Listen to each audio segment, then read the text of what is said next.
Servicio de Cardiología del Hospital Nacional 2 de Mayo. El día de hoy, gracias. El día de hoy se me convocó para dictar 3 charlas que tienen que ver con el electrocardiograma en los crecimientos auriculares, que es la clase con la que vamos a empezar. Posteriormente hablaremos sobre el electrocardiograma en las hipertrofias ventriculares y finalmente el electrocardiograma en los bloqueos de rama. Qué duda cabe que justamente uno de los motivos por los que muchos no se animan por seguir la especialidad de cardiología es justamente el electrocardiograma.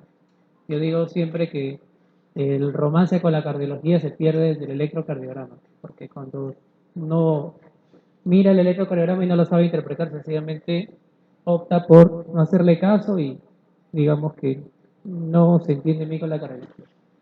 Bueno, vamos a empezar. He tratado de hacer la charla lo más didáctica posible para poder llegar o hacer que todos ustedes capten el mensaje. Muy bien. La agenda y los puntos claves que el día de hoy vamos a tratar. Primero vamos a hablar sobre la despolarización arterial normal. Luego, primero hay que conocer lo normal. Entiendo que han tenido alguna charla sobre electrocardiografía normal. Sin embargo, previendo que eso no fuera así, les he puesto algunas láminas para que luego podamos entender cómo se comporta el electrocardiograma cuando hay un crecimiento arterial derecho, un crecimiento arterial izquierdo. La cuarta parte de la charla haremos algunos o revisaremos algunos ejemplos y finalmente concluiremos y dejaremos algunos mensajes para la casa. Vamos a hablar primero entonces de cómo ocurre la despolarización atrial en personas normales. Este es el corazón. Sabemos de que el corazón está conformado por un sistema de éxito-conducción. Quien comanda el ritmo del corazón es el nodo sinusal. Y hay a nivel de la unión atrioventricular un segundo nodo que es el nodo aurículo-ventricular. De la competencia o del buen funcionamiento de estas dos estructuras depende que el ritmo cardíaco no se altere y por otra parte depende también de que el electrocardiograma se comporte de manera normal. Este sistema de derivadas que les presento en esta lámina es el famoso sistema hexaxial de Weil, que es un sistema de vectores que nos va a permitir entender por qué en el electrocardiograma determinadas ondas son positivas, otras son negativas. Vamos a ver que no es nada del otro mundo. En condiciones normales, primero se despolariza la aurícula derecha y posteriormente se despolariza la aurícula izquierda. El impulso nace del nodo sinusal. Otro nombre con el que pueden conocer al nodo sinusal es el nodo de Kidd y Flack, ¿no? Que a veces es motivo de pregunta en algunos exámenes de preinternado, internado o residentado. El impulso que nace en el nodo sinusal, primero, como le repito, despolariza o activa a la aurícula derecha, luego activa a la aurícula izquierda y estos vectores que representan la actividad auricular van a ser resumidos en dos. Este vector, que es el vector que representa a la aurícula derecha y este otro vector que representa a la aurícula izquierda. Estos dos vectores, así aquí mostrados, los vamos a trasladar al sistema de hexaxial de Weil. Y por física sabemos de que dos vectores pueden ser resumidos en un vector resultante. Y ese es el motivo por el que el vector de despolarización de la aurícula derecha y el de la aurícula izquierda son resumidos por un vector resultante. Y este vector resultante se encuentra a más 54 grados en el sistema hexaxial de Weil. La cabeza de flecha representa la carga positiva y la cola del vector representa la parte negativa. Visto de esta manera, nosotros podemos inferir una cosa. Como la cabeza del vector apunta en la misma dirección que todas las derivadas, excepto ABR, la onda P, que es la onda que en el electrocardiograma representa la despolarización auricular, va a ser positiva en todas las derivadas, excepto en ABR, porque el vector de la onda P apunta hacia la dirección contraria de ABR y esa es la razón por qué en un ritmo sinusal, o sea, en un ritmo normal, la onda P la ven negativa en la derivación ABR. Es decir, todo se resume en el análisis vectorial. Entonces, lo que les decía, el hecho de que el vector de la onda P se encuentre más cerca a la derivación 2, porque el vector está a más 54 grados y el vector 2 a más 60 grados, no sé si sería posible, por favor, que podrían apagar la luz, me parece que no, o si lo están viendo bien. ¿Sí se ve? ¿Atrás? ¿Sí se ve? Correcto. Entonces, decirles que como el vector de la onda P está bastante cercano a la derivación 2, la mejor derivada para ver la onda P es justamente la derivación 2. Asimismo, vamos a reconocer más adelante que lo que les había dicho, que la onda P es positiva en todas las derivadas, excepto en ABR, en donde la onda P es negativa. Eso con respecto a las derivadas, porque ustedes saben de que el electrocardiograma tiene 12 derivadas. Las derivadas del plano frontal, que son las derivadas 1, 2, 3, ABR, ABL, ABF, y las derivadas del plano horizontal, o también conocidas como derivadas precordiales. De tal forma, esta es una imagen, un corte transversal, el tórax de un paciente, y aquí tenemos el corazón. Este es el hemicardio derecho y este es el hemicardio izquierdo.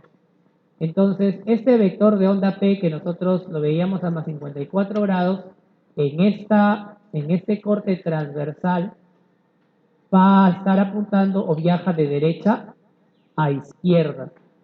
De tal manera que en el resto de derivadas, en este caso las derivadas precordiales, la onda P va a ser positiva desde B2 hasta B6 porque el vector se acerca al electrodo de B2, B3, B4, B5 y B6. Los electrodos son aquellos que ustedes colocan en la pared torácica del paciente al momento de tomar el electrocardiograma. ¿Y qué pasa con respecto a B1? Porque les dije que es positiva en todas las derivadas excepto en V1.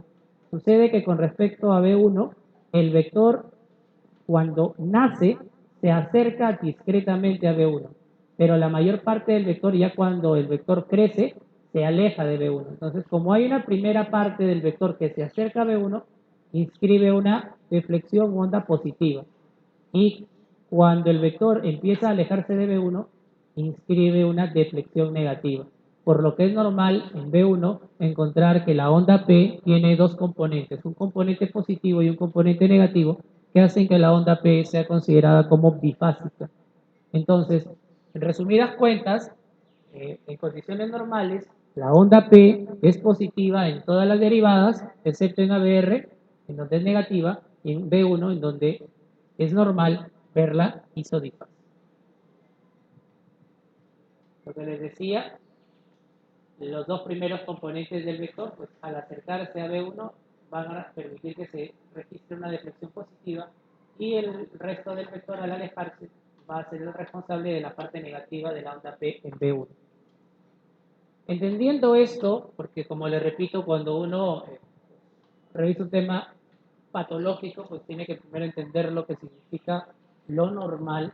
Nosotros sabemos que primero se despolariza la aurícula derecha y luego la aurícula izquierda. Sin embargo, existe un periodo de tiempo durante el cual la aurícula derecha está terminando de despolarizarse y la aurícula izquierda empieza a despolarizarse. O sea, hay un periodo de overlap o solapamiento, es decir, de forma simultánea la aurícula derecha termina su despolarización y la aurícula izquierda empieza a despolarizarse. De tal manera que el tiempo total que dura la despolarización de ambas aurículas no debe ser mayor a 0.10 segundos. Es decir, la onda P en condiciones normales debe durar menos o como máximo 0.10 segundos. Y esta es la razón, porque hay un periodo de solapamiento entre la despolarización de la aurícula derecha y la despolarización de la aurícula izquierda. Espero que esa parte haya quedado claro. Solamente estos aspectos pueden ser motivo de una clase. Como les repito, trato de resumir porque el tema que el día de hoy nos convoca es electrocardiograma y crecimientos auriculares. Vamos ahora a hablar de cómo esperamos encontrar el electrocardiograma en presencia de crecimiento atrial derecho.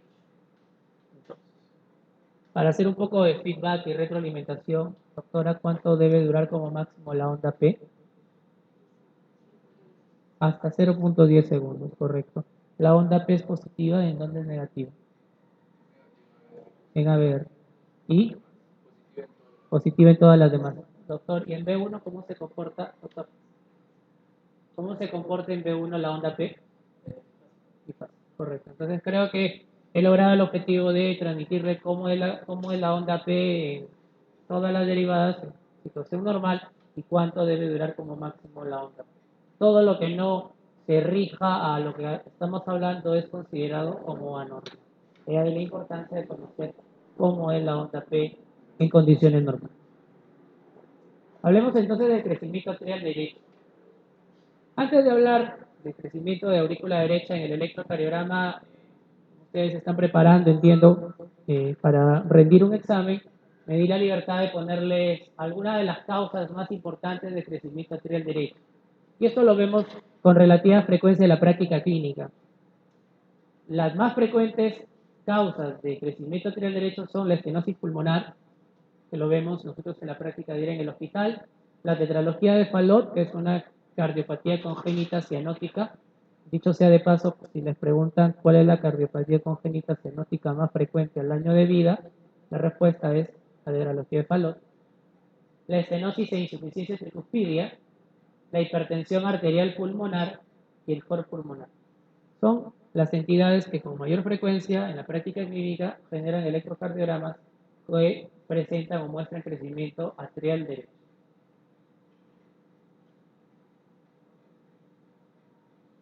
Esta es nuevamente una representación esquemática del corazón y las derivadas. 1 a 0 grados, 2 a 60 grados, ABF 90 grados y 3 a 120 grados.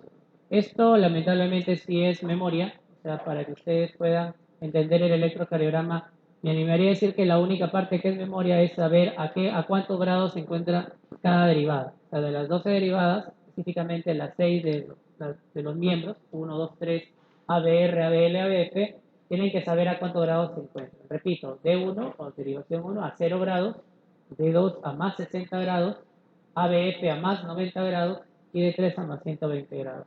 Comienza como memoria, pero luego con la práctica, evidentemente, todo sale rápido, ¿no? Que es la idea que, o en todo caso, es el objetivo que persigo el día de hoy con ustedes. Entonces recuerden que, ¿a cuánto estaba el vector de la onda P, doctora? ¿A cuántos grados? ¿Recuerda? Más 54 grados. Entonces estaba más cerca ¿a qué derivación? A D2. Por eso que el D2 es la mejor derivación para evaluar la onda P. Pero ¿qué pasa cuando existe un crecimiento arterial derecho? Antes de hablarles del crecimiento arterial derecho, he de decirles que el sistema extraxial de Bailey, que es la cruz que les presenté en 2 slides anteriores, se dividen al corazón en 4 cuadrantes. El primer cuadrante, el segundo cuadrante, el tercer cuadrante y el cuarto cuadrante. Ojo que no está en relación a aurículas y ventrículos, sino imagínense el sistema de coordenadas y tenemos 4 cuadrantes. Todo lo que va de 0 para acá se considera que está desviado hacia la izquierda. Todo lo que pasa de más 90, o sea, que está por más 100, más 110, se considera que está desviado hacia la derecha. ¿Correcto? Entonces, todo lo que pasa de más 0 es izquierdo, todo lo que pasa de más 90 es a la derecha. Entonces, si yo les digo que por cualquier circunstancia que fuese, tengo un paciente que tiene, les pongo el ejemplo, una estenosis pulmonar o una tetralogía de Fallot, el vector de la onda P ya no va a estar a más 54, como normalmente estaba en una persona normal, sino que el vector de la onda P se desplaza hacia la derecha, o sea, se acerca a más 90. Les dije que todo lo que sobrepasa 90 es derecho, pero en este caso no vamos a esperar que pase a más 90. El hecho de que esté a más de más 54 grados significa ya que el vector ha migrado de su posición normal y ha sido desplazado hacia el lado derecho. Entonces, este vector de la onda P desplazado hacia la derecha ya no está necesariamente más cercano a D2, sino que también está más cercano a ABF e inclusive muchas veces cuando el vector se desplaza más a la derecha, está más en relación con la derivación 3. Entonces, muy importante es saber que en un crecimiento atrial derecho hay que mirar en el electrocardiograma estas tres derivadas, D2, D3 y ABF. Dicho sea de paso, aprovecho para decirles que D2, D3 y ABF, ¿qué cara del corazón explora? La cara inferior. La cara inferior o cara diafragmática. Entonces, esa es la razón por la que sucede que como el vector está desplazado hacia la derecha, la onda P, vamos a ver que experimenta un aumento de su voltaje, experimenta un incremento de voltaje. En el ejemplo les puse la derivada 3, pero puede ser 2 o puede ser ABF. Les dije que la onda P dura en tiempo hasta 0.10 segundos y en voltaje dura como máximo 2.5 milivoltios, que en el electrocardiograma son 2 cuadraditos y medio. Toda onda P que tenga un voltaje mayor a 2.5 milivoltios o mayor a 2 cuadraditos pequeños y medio, significa que la onda P tiene un mayor voltaje al normal. Entonces, y esto tiene que ver con el desplazamiento del vector hacia el lado derecho. Les recuerdo este gráfico nuevamente. ¿Qué pasa? Como la aurícula derecha está aumentada de tamaño por cualquier patología que ésta sea, recuerdan que la despolarización de la aurícula derecha terminaba aquí. Y la aurícula izquierda iniciaba su despolarización cuando la aurícula derecha estaba pues a mitad de su periodo de despolarización. Pero si tenemos que la aurícula es una aurícula más grande, tiene mayor masa, ¿tardará más o tardará menos en despolarizarse? ¿Se va a tomar más o menos tiempo en despolarizarse? Más tiempo, ¿no? Porque es una aurícula derecha grande, es una aurícula derecha que tiene mayor tamaño. La aurícula izquierda pues no se modifica porque la aurícula izquierda, si no está aumentada de tamaño, va a empezar a despolarizarse como estaba indicado y va a terminar su despolarización como habitualmente lo hace. Pero ¿qué pasa? Cuando la aurícula derecha está grande, no solamente demora más en despolarizar o en terminar de despolarizarse, sino que el voltaje que se genera es mayor.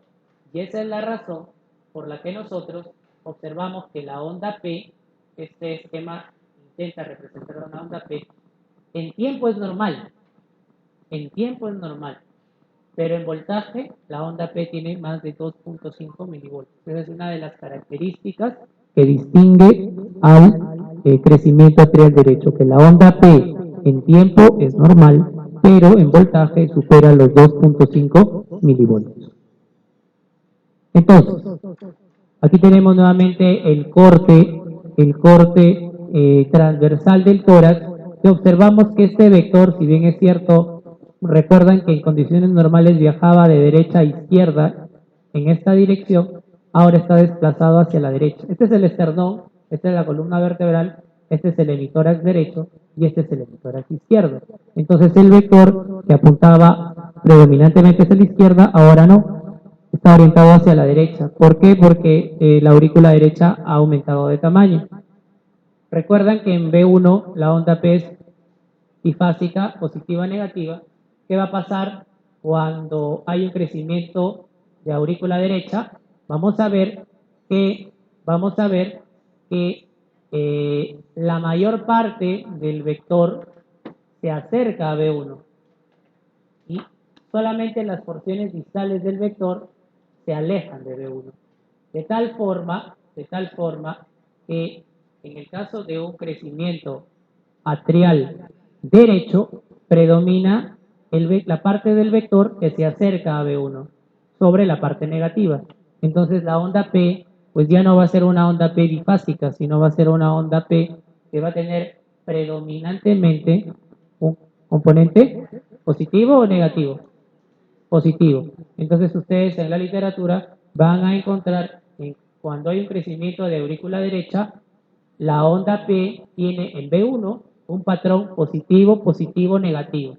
Es decir, que mayor es la positividad que la negatividad de la onda P.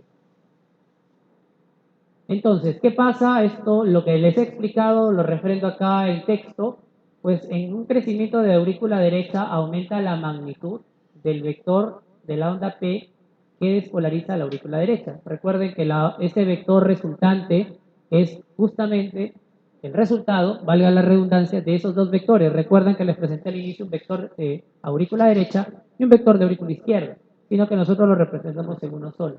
Entonces, el vector resultante se dirige hacia abajo y hacia la derecha. Es por eso, hacia abajo, por eso que los crecimientos de aurícula derecha, cuando sospechamos de estos, hay que ver las derivaciones que exploran la cara inferior. 2, 3 y ABS. El tiempo de despolarización de la aurícula derecha se prolonga, porque la aurícula derecha es más grande, pero la aurícula izquierda se despolariza a tiempo. Entonces, la duración global de la despolarización es normal. Lo que le dije, en tiempo, cuando hay crecimiento de aurícula derecha no va a haber alteraciones, menos de 0.10 segundos. En el plano frontal, o sea, en las derivaciones 1, 2, 3, 1, 2, 3, ABR, ABL, BF, el vector resultante está más allá de más 54, está más 60, más 70, más 80, más 90. Entonces el voltaje de la onda P es mayor en 2, 3 de ABF, y es ¿qué tanto mayor? Más de 0.25 milivoltios o 2.5 milímetros. Entonces esa es la característica que distingue al crecimiento de aurícula derecha. Y en el plano horizontal, al estar desviado el vector a la derecha, este apunta buena parte del tiempo en dirección a B1. Entonces la onda P tiene un patrón positivo, positivo, negativo. En definitiva, los criterios electrocardiográficos para hablar de crecimiento de aurícula derecha son: en las derivaciones frontales, el voltaje es mayor a 0.25, sobre todo en 2,3 de ABF, y las P, como tienen más voltaje, se ven más picudas, y por eso se llaman ondas P picudas, o también llamadas ondas P pulmonares. Y es quizás una mnemotecnia para que ustedes recuerden, porque entenderán que la arteria pulmonar nace del ventrículo derecho, o del lado derecho o del lado izquierdo del corazón. ¿Del lado? Fuerte todos, si no les pregunto individual. ¿Del lado? La arteria pulmonar, ¿de dónde nace? Y la aorta, ¿de dónde nace? La aorta nace del izquierdo y la pulmonar nace del. Entonces, si la onda P es pulmonar, es crecimiento de aurícula derecha, o sea, aurícula que está en el lado derecho. P pulmonar, P picuda, cuando ustedes escuchen eso, sin lugar a dudas estamos frente a un crecimiento atrial derecho. La duración es normal, lo había dicho, siempre cordiales, positivo, positivo, negativo, en vez. Entonces creo que he resumido en 3 o 4 renglones cuáles son los criterios de crecimiento de auriculares. Los ejemplos van al final, van a participar todos, no se preocupen, no se peleen, por favor. Entonces, hablamos ahora de, o corresponde hablar del crecimiento de aurícula izquierda. Primero, siempre empezando con las causas. ¿Cuál es la causa? Ustedes piensan, ¿cuál es la principal causa que nosotros vemos en el hospital, en la práctica clínica, de crecimiento de aurícula izquierda?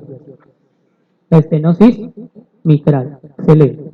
Y eso se corrobora, si alguno de ustedes en algún futuro lejano se anima a ser cardiólogo, ojalá. Hay trabajo, por si acaso. O sea, hay trabajo tanto en la parte privada como en la parte del Estado. La causa más frecuente de dilatación de aurícula izquierda es la estenosis mitral, ¿no? No me dio tiempo y porque no lo quise, porque el tema era electrocardiografía, pero les iba a presentar algunos videos de ecocardiografía para que los electrocardiogramas ustedes vean que lo que ven en el electrocardiograma cuando nosotros hacemos el ecocardio, vamos a ver, hemos visto aurículas. Normalmente la aurícula tiene un área de 20 centímetros cuadrados, ese es el tope. Cuando tiene más de 20 centímetros cuadrados de área se dice que está dilatada. Entonces, nosotros hemos visto aurículas por ecocardiografía de hasta 180 centímetros cuadrados. O sea, imagínense 9 veces más el normal. Y en la imagen ecocardiográfica pues se ve espectacular, ¿no? Es así que a veces nos emocionamos, estamos con el paciente y por ahí soltamos una exclamación y una que otra mala palabra y el paciente está ahí. Así que bueno, nos ha pasado a veces porque de verdad en mi hospital, por ser un establecimiento del Ministerio de Salud, los pacientes como quien dice llegan de libre. diferente a los pacientes del Seguro Social que por tener un mayor nivel cultural pues llegan en estadios más precoces de la enfermedad y es poco difícil ver, digamos, pacientes así tan deteriorados, ¿no? O sea que al menos si quieren aprender en la parte de cardiología, creo que mi sede es una buena sede. Entonces, la estenosis e insuficiencia mitral, sobre todo la estenosis mitral, es una de las, o la principal causa de dilatación de aurícula izquierda. La hipertensión arterial también, ojo, ¿ah? Porque ustedes asocian hipertensión arterial que a ventrículo o aurícula. A ventrículo, ¿cierto? Pero la hipertensión arterial que no es adecuadamente controlada, no solamente genera hipertrofia del ventrículo izquierdo, sino genera dilatación de aurícula izquierda, por si acaso.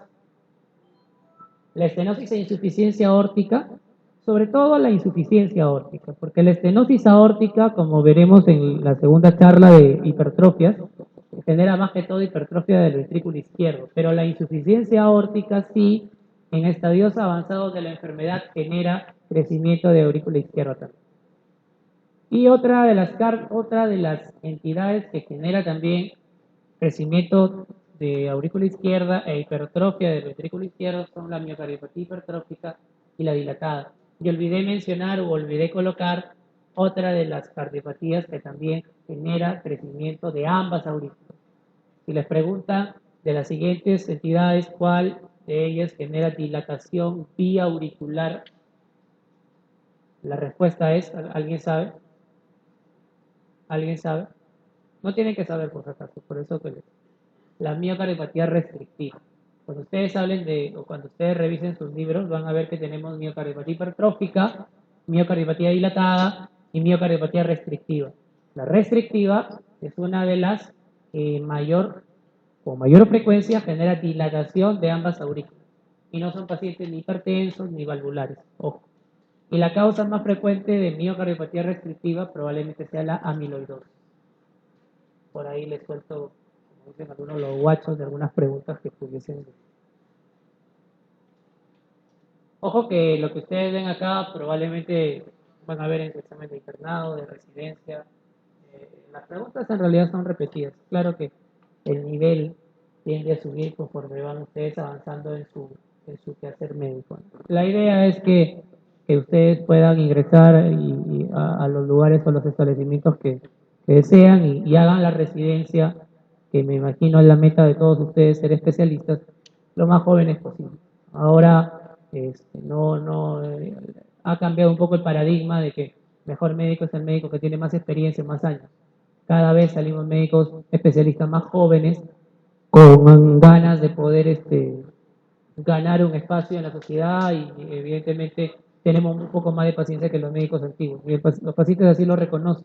Y parece mentira, pero al inicio el paciente te mira con desconfianza cuando eres joven, pero luego con un buen trato, explicándole bien a tu paciente, ganas a tu paciente y haces un buen trabajo. Bueno, en presencia de crecimiento de aurícula izquierda, si el vector estaba a más 54 grados en condiciones normales, ahora ¿qué esperamos? ¿Que el vector sea mayor a más 54 o menor a más 54?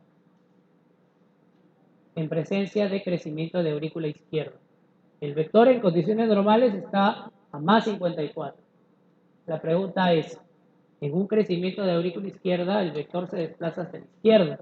Entonces va a ser mayor o menor a 54. Menor. Entonces nuevamente el sistema de coordenadas, el sistema exaxial de Bailey,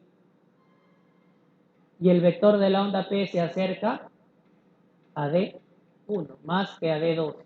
Esa es la razón por la que en presencia de crecimiento de aurícula izquierda, yo les dije que lo normal es que la mejor derivada para ver la onda P es la derivación 2, pero cuando hay crecimiento de aurícula izquierda, dado que el vector se desplaza hacia la derivación 1, es posible que en D1 veamos más nítidamente la onda P. ¿Correcto? ¿Por qué? Porque el vector se desplaza en dirección a D1 alejándose de D2. Entonces, esa es una de las características que distinguen al crecimiento de aurícula izquierda. Poniéndoles el gráfico en cuanto a la duración de la despolarización, si la aurícula derecha tiene un tamaño normal, pues no va a haber cambios en cuanto al tiempo que demora en despolarizarse. pero como la aurícula izquierda ha aumentado de tamaño, la despolarización de la aurícula izquierda empieza como debe empezar normalmente, pero demora mucho más. Entonces, a diferencia de los crecimientos de aurícula derecha, les dije que en aurícula derecha el tiempo no cambia, en un crecimiento de aurícula izquierda esperamos ver que la onda P dure más de 0.10 segundos. Entonces, vamos a ver de que esta onda P, este es un cuadradito, ¿cuánto mide cada cuadradito en segundos? 0.04, 0.08, 0.12, 0.16. Entonces tenemos una gran dilatación de aurícula izquierda. Algunos textos lo consideran como dilatación, otros crecimientos auriculares son simplemente términos, pero hacen referencia a la misma entidad. Entonces, cuando vean esto, definitivamente están frente a un crecimiento de aurícula izquierda. Y otra de las cosas que distinguen al crecimiento de la aurícula izquierda es que, como sucede en la aurícula derecha, no solamente la aurícula izquierda tarda más en despolarizarse, sino que también genera más voltaje que el de la aurícula derecha. Entonces vamos a ver de que hay una configuración bimodal. O sea, tenemos dos frentes de despolarización, el de la aurícula derecha y el de la aurícula izquierda, y se va a ver una onda P mellada, con M, de mitral. ¿Y la válvula mitral en qué lado está? ¿Izquierdo o derecho? Izquierdo. Entonces, si la P pulmonar es crecimiento de aurícula derecha, la P mellada, P mitral, y justamente porque la causa más frecuente de crecimiento arterial izquierdo es la estenosis mitral, la P mellada es crecimiento de qué aurícula? Izquierda. Y en el plano horizontal o plano precordial, el vector ya no está hacia la derecha, sino el vector está desplazado hacia la izquierda. Entonces, ¿qué sucede? Pasa que la mayor parte del vector, o mejor dicho, la primera parte del vector, que es la porción positiva, se acerca de 1, pero gran parte del vector se aleja de B1. Entonces, sin crecimiento de aurícula derecha, el patrón era positivo, positivo, negativo, en aurícula izquierda sucede lo contrario.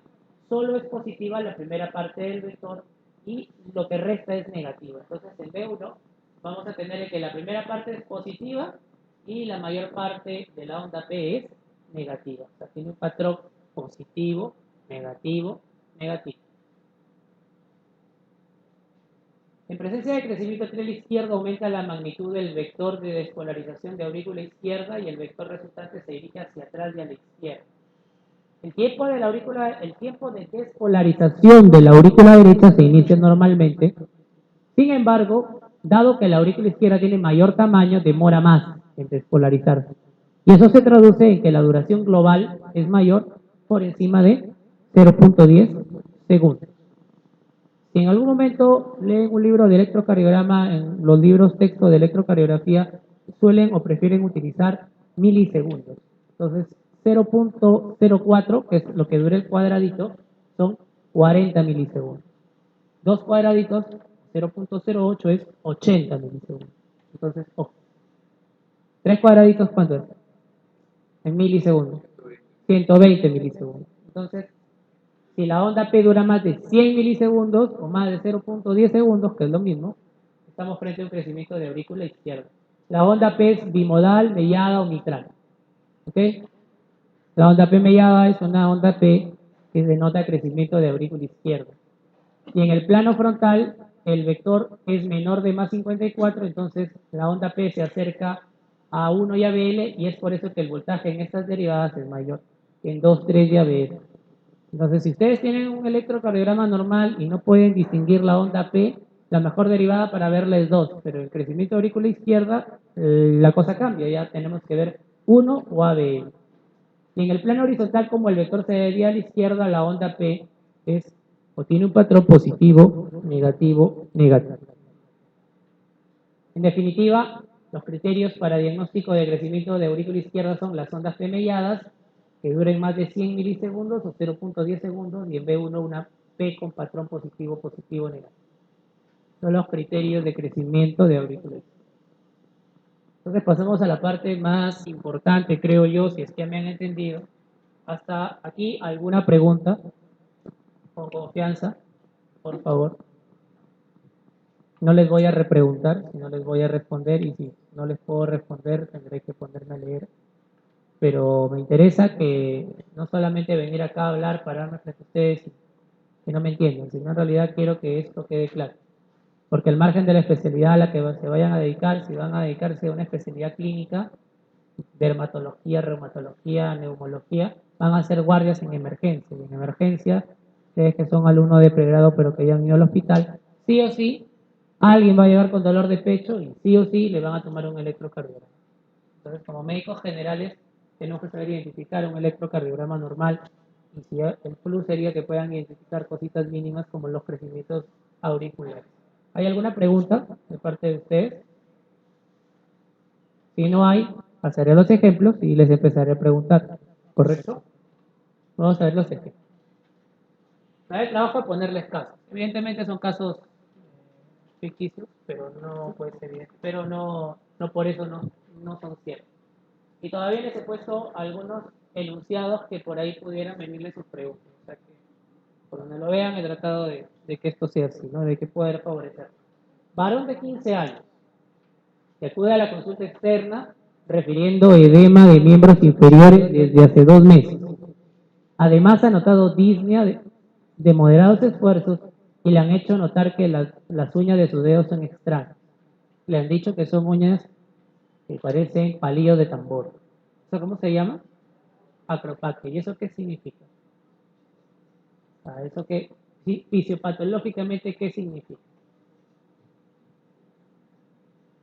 Doctor, ¿qué significa las uñas en vidrio de reloj, palillo de tambor o acropaque? O hipocratismo. ¿Cuánto? ¿Por encima de cuánto? ¿Alguien? ¿Más de? Sí. Pero eso significa qué cosa. ¿Qué es? Hipoxia. ¿Ya? Hipoxia crónica. O sea, una de las posibles causas con este enunciado es que tengo una enfermedad pulmonar que le genera hipoxia crónica. Pero estamos hablando de cardiología, o sea que olvídense de qué es el pulmón el problema. El problema es el corazón. Entonces, ¿qué pudiese estar pasando? ¿Por qué el paciente? Ah, ¿y estos pacientes cuánto saturan? ¿95, 96? ¿Cuánto saturan? 85, 88, menos de 90, por lo menos hasta 90 y no más. Entonces, ¿eso qué significa? Pongan a funcionar su cerebrito. ¿Qué significa que el paciente sature 90, que tenga dedos en palillo de tambor? La sangre oxigenada, ¿de dónde sale? ¿De qué lado? ¿Izquierdo o derecho del corazón? Si la sangre es oxigenada, si hay una mezcla, ¿qué va a pasar? Se va a mezclar sangre oxigenada, que tiene 95-96% de saturación, que es la que sale por la aorta, y la sangre que llega al ventrículo derecho, que es una sangre que tiene 75% de saturación, al mezclarse van a hacer un promedio. O sea, 75 la sangre del lado derecho con 95 la del lado izquierdo en promedio. Entonces, ¿qué quiere decir? Que el paciente tenga dedos en palillo de tambor y que tenga acropaquia, que hay una mezcla de sangre. Y en el corazón, un shunt o un cortocircuito. ¿Cuáles son los que ustedes más conocen? CIA, ¿qué más?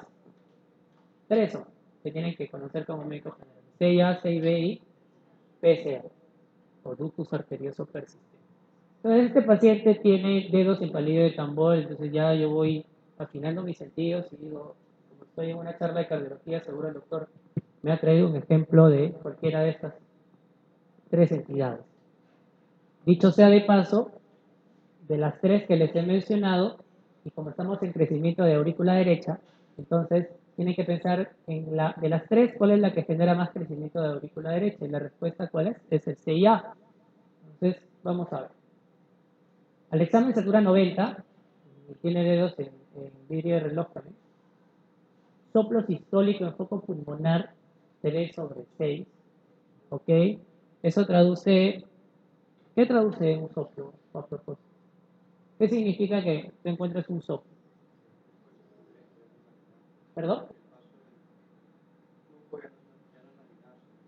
Es un flujo turbulento, correcto. yo les pongo el ejemplo. Si dos personas quieren pasar por esa puerta, van a pasar y no van a hacer ruido. Pero si por esa puerta quieren pasar 20 personas a la vez, van a generar ruido. Que lo que dice el doctor, gracias, que lo que dice el doctor es correcto. El flujo ya no es laminar, sino es turbulento. Entonces, esa es una de las causas. La otra causa es que, o sea, que haya un hiperflujo, es decir, que a través de un orificio quiera pasar más cantidad de sangre que la que debe pasar. Y lo otro es que la cantidad de sangre que tiene que pasar es correcta, pero que la válvula tiene algún grado de compromiso o enfermedad. Entonces, un soplo sistólico en foco pulmonar 3/6 traduce o hiperflujo pulmonar, es decir, que a través de la válvula pulmonar está tratando de pasar más sangre, o que la válvula pulmonar esté mal, que tengo una estenosis pulmonar. Pero como ustedes no solamente se quedan con eso, sino con desdoblamiento amplio y fijo del segundo ruido, ¿eso en qué se ve? El desdoblamiento amplio y fijo es patognomónico. Que lo ven en una pregunta, ni lo duden. La respuesta es, ¿alguien? CIA. CIA. ¿Quién se abre primero, la válvula aórtica o la válvula pulmonar? ¿Quién se abre primero? ¿Cuál se abre primero, la válvula aórtica o la válvula pulmonar? ¿Doctor? La pulmonar. ¿Y cuál se cierra primero, la válvula aórtica o la válvula pulmonar? La pulmonar. ¿Quién se cierra primero? La válvula aórtica es como muchos de ustedes. Llega tarde y se va temprano. O sea, ¿qué pasa? Que se abre después y se cierra antes. Entonces, ¿qué pasa? Los ruidos cardíacos, que son dos, el primero y el segundo ruido, el segundo ruido tiene dos componentes, el componente aórtico y el componente pulmonar, ¿correcto? ¿Cuál es primero, el componente aórtico, o sea, el A2 o el P2? Los ruidos cardíacos son cierres, no es apertura de válvulas, sino cierre de válvulas. Si les estoy diciendo que primero se cierra la válvula aórtica, primero es el A2, porque primero se cierra la válvula aórtica y luego el P2, porque luego se cierra la válvula pulmonar. Entonces, ¿qué pasa si yo tengo una CIA? A la aurícula derecha llega la sangre por qué venas, o llega la sangre de las venas cavas, pero a la aurícula derecha también está llegando sangre a través del shunt. ¿Desde qué aurícula? Desde la aurícula izquierda. Entonces hay una sobrecarga de volumen o presión. Volumen. La aurícula derecha recibe sangre por dos frentes y tiene que descargar esa sangre hacia el ventrículo derecho.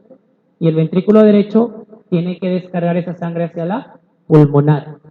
Y si es que en condiciones normales el ventrículo derecho tiene que inyectar 10 mililitros, estoy poniendo un número arbitrario, pero ahora tiene que inyectar ya no 10, sino 15, porque le está llegando a través del CIA.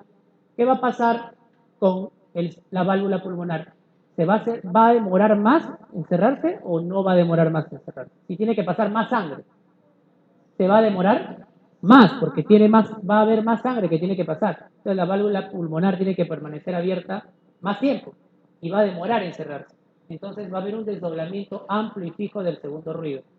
Si el componente aórtico está aquí y el componente pulmonar está aquí, en una sella, el componente pulmonar se separa. Si ustedes se ocultan, es raro, jóvenes puede darse, sobre todo delgados, que escuchen el segundo ruido desdoblado. O sea, escuchar un segundo ruido desdoblado es normal, pero si es que es un desdoblamiento amplio y fijo del segundo ruido, sí, ya hasta que se demuestre lo contrario. Se le hace el electrocardiograma y encuentran eso. Doctora, por favor, doctora, descríbanos el electrocardiograma. ¿Qué es lo que le llama la atención?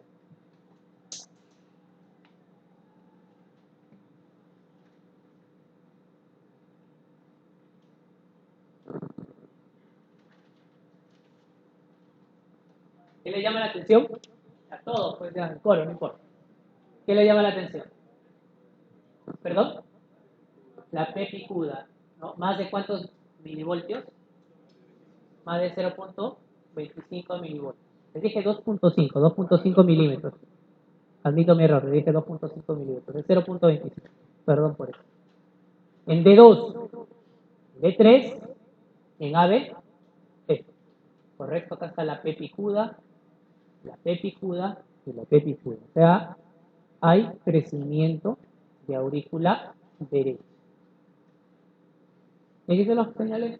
Entonces, miren que para ver el electrocardiograma, y esa es otra cosa que suele pasar, ¿no? Comúnmente colegas de otras especialidades están de guardia en la emergencia o están en consulta externa y ahora a través de las redes te mandan el electrocardiograma. Léelo. Entonces, el electrocardiograma no se interpreta solamente como electrocardiograma, tiene que tener aunado un cuadro clínico, es decir, cuando me pasan eso o no respondo, o si tengo tiempo les digo, al menos dime si es varón, mujer, qué edad tiene y por qué viene. Porque ustedes se dieron cuenta que habiendo hecho yo mi disquisición diagnóstica solamente con la anamnesis y el examen físico, yo ya puedo ir o puedo imaginar que voy a esperar encontrar en el electrocardiograma y lo voy a buscar, ¿no? O como dice el dicho, ¿cómo es? Los ojos o el corazón no siente si los ojos no lo ven. Bueno, en fin, una cosa que ustedes tienen que, disculpen, no, mismo chapulín colorado. Entonces, ustedes tienen que ir al electrocardiograma con la mente puesta en, de acuerdo a mi anamnesis y examen físico, qué es lo que pueden encontrar. Entonces, crecimiento de aurícula derecha y el B1, ¿cómo está? ¿Cómo era en crecimiento de aurícula derecha? ¿Positivo, positivo, negativo? ¿O positivo, negativo, negativo? Positivo, positivo, negativo. Entonces, la onda P, muchas veces en crecimiento de aurícula derecha, no van a ver ni siquiera el componente negativo, es netamente positivo. Entonces, cuando ustedes ven una P bien positiva en B1, eso no es normal. Eso es crecimiento de aurícula derecha. Ejemplo 2. Mujer de 8 años que acude a la consulta externa refiriendo palpitaciones y dolor torácico desde hace 3 meses. Ahí nada. Causa más frecuente de dolor torácico en personas jóvenes. No es de cardio. Síndrome de Tietze. O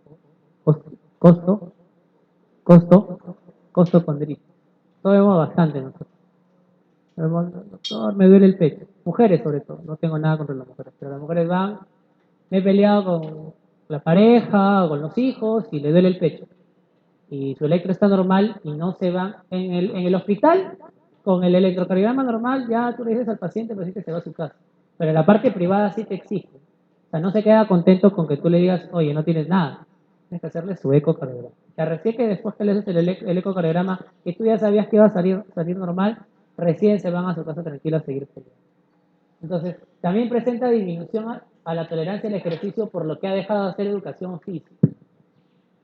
Dolor torácico, palpitaciones, ya no tolera el esfuerzo físico, entonces estaré pensando pues en una patología o pulmonar o cardíaca. Porque generalmente esto es por pulmón o corazón, pero como estamos en la parte de cardio, pues tiene que ser el corazón necesariamente. Satura 93%, poco bajo. Soplo sistólico en foco tricuspidio, 3/6, y edema de miembros inferiores. Entonces, ¿el soplo sistólico en foco tricuspidio es de estenosis o es de insuficiencia? De insuficiencia, de insuficiencia. Y la presencia de edema de miembros inferiores, ¿qué significa? ¿Perdón? Está bien lo que estaba diciendo. Crecimiento del ventrículo derecho. No necesariamente del ventrículo derecho, pero a grandes rasgos, si hay edema de miembros inferiores y es de causa cardíaca, quiere decir que el lado derecho está fallando. Es una falla derecha. Entonces, si está el soplo en foco tricuspidio y hay edema de miembros inferiores, algo ha de estar pasando en el hemicardio derecho. Se toma el electrocardiograma y se encuentra lo siguiente. Entonces, ¿qué le llama la atención? Nuevamente, ¿qué le llama la atención, doctora? ¿Qué le llama la atención? Describa el electrocardiograma. No quiero describir todo el electrocardiograma, que es un ritmo sinusal, que el eje está tanto, porque no es el objetivo de la charla, pero lo que quiero que describa es qué nota en relación a las aurículas. Perdón, la pepicuda. ¿En dónde? D2, ¿qué más? En D3 no se ve. En D2, ¿y en qué otra derivada ves la P picuda? AB. Entonces, lo que les decía. Y en B1, ¿cómo está? ¿Cómo está en B1 la onda P? Está positiva, positiva, positiva. No tiene negativos. Es recontra positiva. O sea, es una onda P, denota crecimiento de aurícula derecha. Aquí me equivoqué. Vamos a ver B1. Hubo un error ahí de... Ese paciente tenía, y no les coloqué dentro de las causas más frecuentes de crecimiento de aurícula derecha, pero una de las causas que nosotros vemos en mi hospital, me animaría a decir que es el único donde llegan así pacientes, como se dice, tan deteriorados, es la enfermedad de Epstein. La enfermedad de Epstein es una de las causas principales de crecimiento de aurícula derecha. Es una mega aurícula derecha con atrialización del ventrículo derecho. Esta parte del ventrículo derecho se convierte en aurícula, porque la válvula tricúspide se implanta más abajo de lo que debe. Entonces, es una de las enfermedades que más genera crecimiento de aurícula derecha.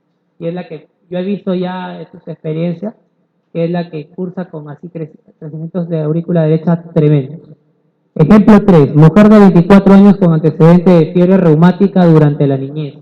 Fiebre reumática. ¿Qué válvula? Mitral.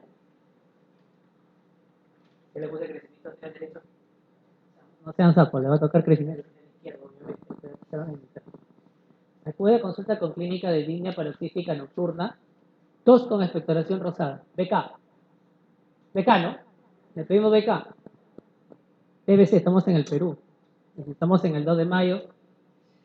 Peor todavía. Llega gente de Barrio Salto, del Agustino, la gente de Malvivir, algunos, ojo, no sé dónde viven, pero generalmente en mi hospital recibimos a pacientes que son pertenecen al mundo del lámpara, son delincuentes. No quiso ofender a nadie. Entonces, tos con expectoración rosada, BK, fiebre reumática, disnea paroxística nocturna, expectoración rosada y anotado que al subir las escaleras se cansa. ¿Eso qué significa? Que el paciente está en insuficiencia, ¿qué cosa? Hepática, cardíaca, insuficiencia cardíaca. Satura 95, la paciente, y les puse mujer por algo, porque la valvulopatía mitral es más frecuente en mujeres. Ojo.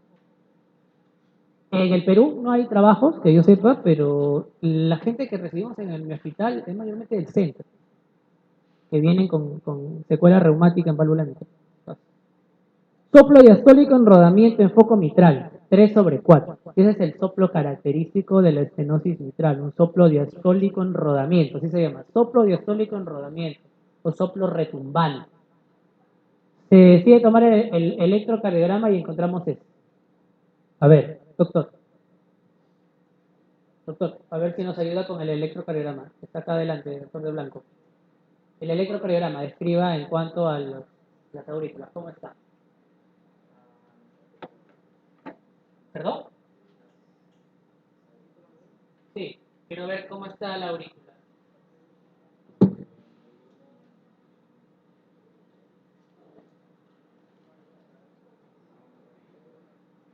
La onda P, ¿cómo está? ¿Cuántos por fueron? El D2, miremos D2 un poco.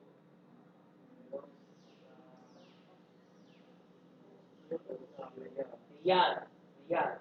P mellada, crecimiento de aurícula izquierda. ¿Y cómo está en D1? ¿Negativa o positiva?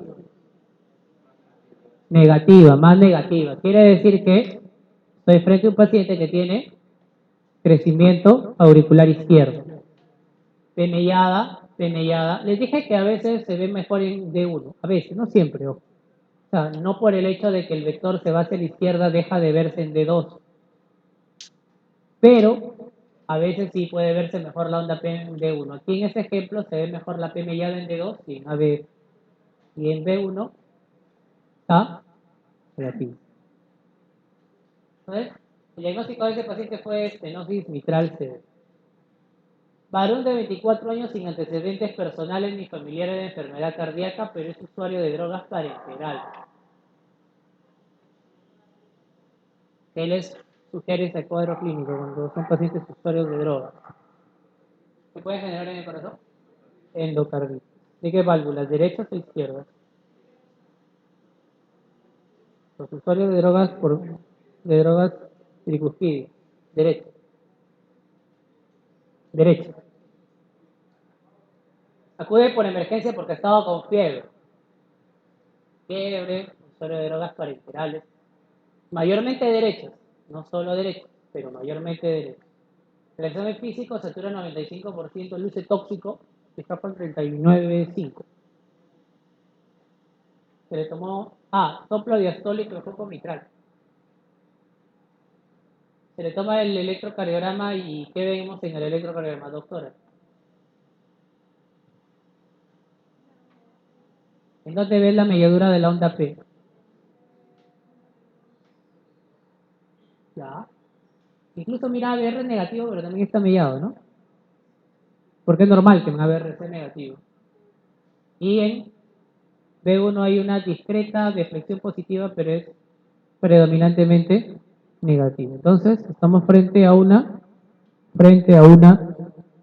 estenosis mitral en un paciente que es usuario de drogas parenterales, pero ojo, de cara a un examen, si tienen que marcar, pues los usuarios de drogas por vía parenteral son más propensos a endocarditis de válvulas derechas. Pero en este caso, tuvo la suerte de ser izquierdo. Digo la suerte porque las endocarditis de válvulas derechas tienen un curso más aparatoso.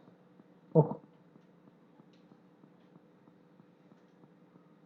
El único paciente que he visto se murió.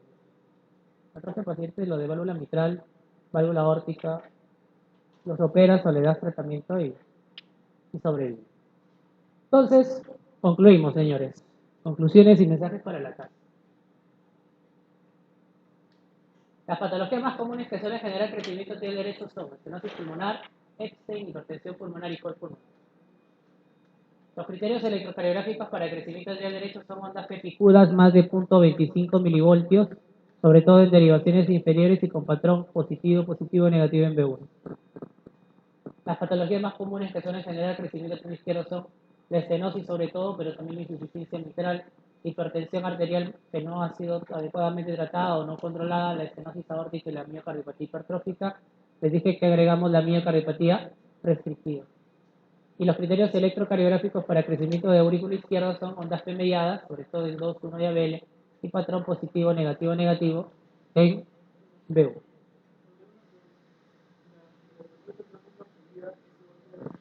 No, es diferente, es diferente.